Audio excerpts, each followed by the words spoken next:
Kannur താണയിൽ water authority കോമ്പൗണ്ടിൽ അജ്ഞാത മൃതദേഹം കണ്ടെത്തി. മൃതദേഹം പുഴുവരിച്ച നിലയിലാണ്. വാട്ടർ അതോറിറ്റിയുടെ ക്യാന്റീനിന് പിറകിലാണ് മൃതദേഹം കണ്ടെത്തിയത്. 3 ദിവസമായി ക്യാന്റീൻ തുറന്നിരുന്നില്ലെന്ന് ക്യാന്റീൻ നടത്തിപ്പുകാരൻ പറഞ്ഞു.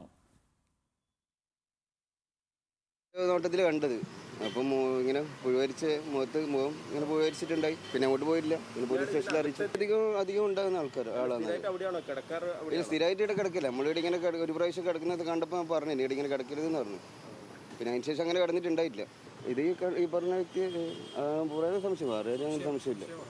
ഇടുക്കി കട്ടപ്പന മൂപ്പര് പരിചയമുള്ള സമയത്ത് പറഞ്ഞ വെച്ചിട്ട് അറിഞ്ഞത്. നിഖിൽ അളവൂരാണ് വിവരങ്ങളുമായി ചേരുന്നത് കണ്ണൂരിൽ നിന്നും. നിഖിൽ, ഇത് വ്യക്തിവിവരങ്ങൾ അറിയില്ല എന്ന് മനസ്സിലാക്കുന്നു. പക്ഷേ അവിടെയൊക്കെ ഉള്ള ആരോ ആണ് അവിടെ കിടന്ന് മരിച്ചിരിക്കുന്നതെന്ന് തോന്നുന്നു, അല്ലേ? ശ്യാമിലെ, അത്തരമൊരു സംശയമാണ് ഈ ക്യാൻറ്റീൻ നടത്തിപ്പുകാർ പറയുന്നത്. കാരണം അങ്ങനെ ഇടയ്ക്കിടെ അവിടെ വന്ന് ഈ ഷെഡിൽ കിടക്കുന്ന ഒരാൾ അവിടെ ഉണ്ട്. ഇടുക്കി സ്വദേശിയാണ്, അദ്ദേഹമാണ് എന്നതാണ് ഇവർ മനസ്സിലാക്കുന്നത്. ഏതായാലും അക്കാര്യത്തിൽ സ്ഥിരീകരണം വരേണ്ടതുണ്ട്. കാരണം 3 ദിവസത്തോളം പഴക്കമുണ്ടെന്നാണ് കരുതുന്നത്. മുഖം പുഴുവരിച്ച നിലയിലാണ്, പൂർണ്ണമായും ഒരു തരത്തിലും വ്യക്തമാവാത്ത രീതിയിൽ പുഴുവരിച്ച നിലയിലാണ് മുഖം ഉള്ളത്.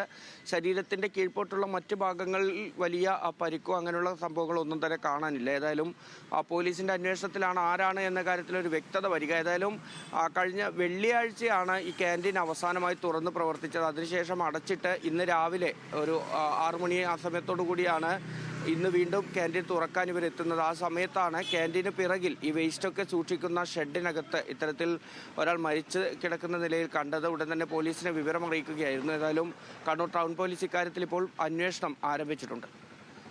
നിഖിൽ വിവരങ്ങൾ നൽകിയത്.